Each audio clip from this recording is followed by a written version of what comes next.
আজ থেকে 1400 বছর পূর্বে প্রিয় নবী হাতের ইশারায় চন্দ্রকে দুই ভাগে ভাগ করেছিলেন। আজ তা আমেরিকার নাসার একদল বিজ্ঞানী তা প্রমাণ করে দিয়েছে। প্রিয় দর্শক, আজকের ভিডিওটি আপনাদের ঈমানকে আরো মজবুত করবে, তাই আপনি মুসলমান হয়ে থাকলে ভিডিওটি শেয়ার করে সকলকে সত্যতা জানিয়ে দিন। চাঁদে বিস্ফোরণ হওয়ার সাথে কিয়ামতের কি সম্পর্ক রয়েছে তা পুরো ভিডিওটি দেখলে বুঝতে পারবেন। 1969 সালে নাসার অ্যাপোলো 11 মিশনে প্রথম মানবযাত্রী হিসেবে যে অভিযান চালিয়েছিল, সেখানে গিয়ে তারা দেখে চণ্ডীর মধ্যে বিশাল একটি ফাটল রয়েছে, যার নাম বিজ্ঞানীরা দিয়েছেন হাইজিনিয়াস রেলি। আধুনিক বিজ্ঞানের সাথে পবিত্র কোরআনে ও প্রিয় নবীর এমন অলৌকিক মোজেজার এমন মিল পেয়ে ইসলাম নিয়ে আবারও নতুন করে ভাবতে শুরু করেছে পশ্চিমা বিশ্বের কিছু বুদ্ধিজীবী ও গবেষক দল। প্রিয় নবীর এমন অলৌকিক মোজেজা দেখে ইসলাম ধর্ম গ্রহণ করেছিলেন ভারতের মালাবার রাজ্যের হিন্দু রাজা পেরুমল, যার বাস্তব প্রমাণ ও দলিল রয়েছে ব্রিটিশ লাইব্রেরিতে।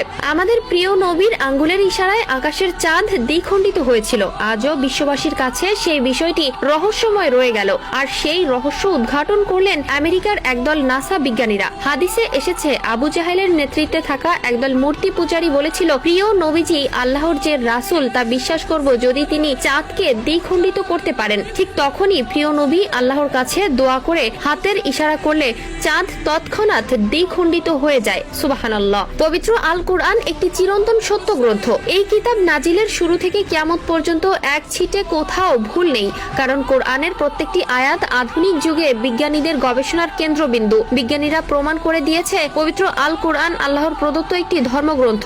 মহা গভীর সমুদ্রে কি রয়েছে তা পবিত্র কোরআন